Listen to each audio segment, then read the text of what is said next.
اعوذ باللہ من الشیطان الرجیم بسم اللہ الرحمن الرحیم۔ ہے اللہ خالق و مالک، رحمان و رحیم، غفور و کریم۔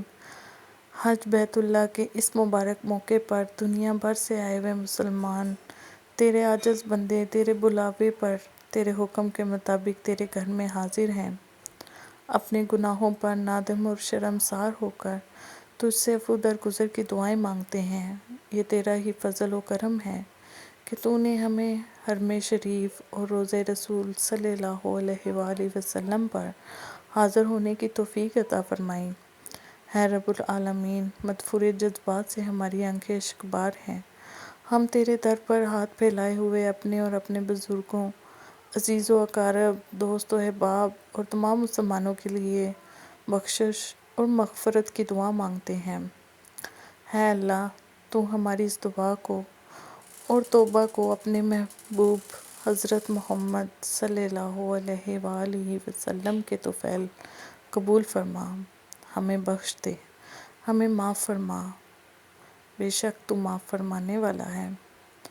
اے رب کریم، یہ تیرا ہی فرمان ہے کہ جب بندہ تجھ سے صدقے دل سے اپنے گناہوں کی معافی مانگتا ہے تو اسے معاف فرما دیتا ہے۔ اے رب ذوالجلال، مسلمان آج پریشانیوں اور مسائل سے دوچار ہیں اور یہ ہماری کوتاہیوں کا نتیجہ ہے۔ اے پروردگار، مسلم امہ کو اتحاد و یکجہتی کی دولت سے نواز اور ان کے دلوں میں جو کدورتیں اور نفرتیں پائی جاتی ہیں انہیں دور فرما کر ہمیں شکر کرنے کی توفیق عطا فرما اور ہمارے دلوں کو نور ایمان سے بھر دے۔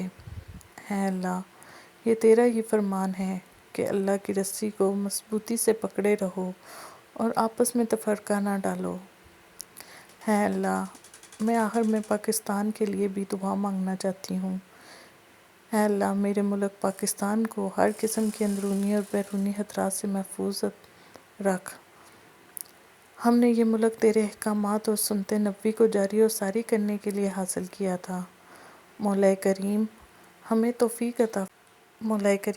توفیق عطا فرما کہ ہم اپنے عہد کو ایفا کر سکیں اور ہمیں اور حکمرانوں کو ملک و قوم کی بے لوث خدمت کرنے کی توفیق دے اور ہمیں اپنے وسائل سے اپنے پاؤں پر کھڑا ہونے کے قابل بنا اور ہمیں پاکستان کے لیے جان و مال ایثار کرنے کی توفیق عطا فرما۔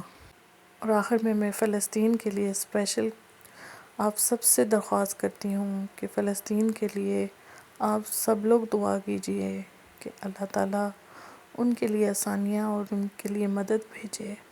بے شک رب کریم ہی جلال و قدر ہے، ہر چیز پر قادر ہے اور اللہ تعالیٰ ہی ہم سب کے لیے آسانیاں پیدا کرنے والا ہے۔ آمین ثم آمین۔ دعاؤں میں یاد رکھیے گا۔ اللہ حافظ۔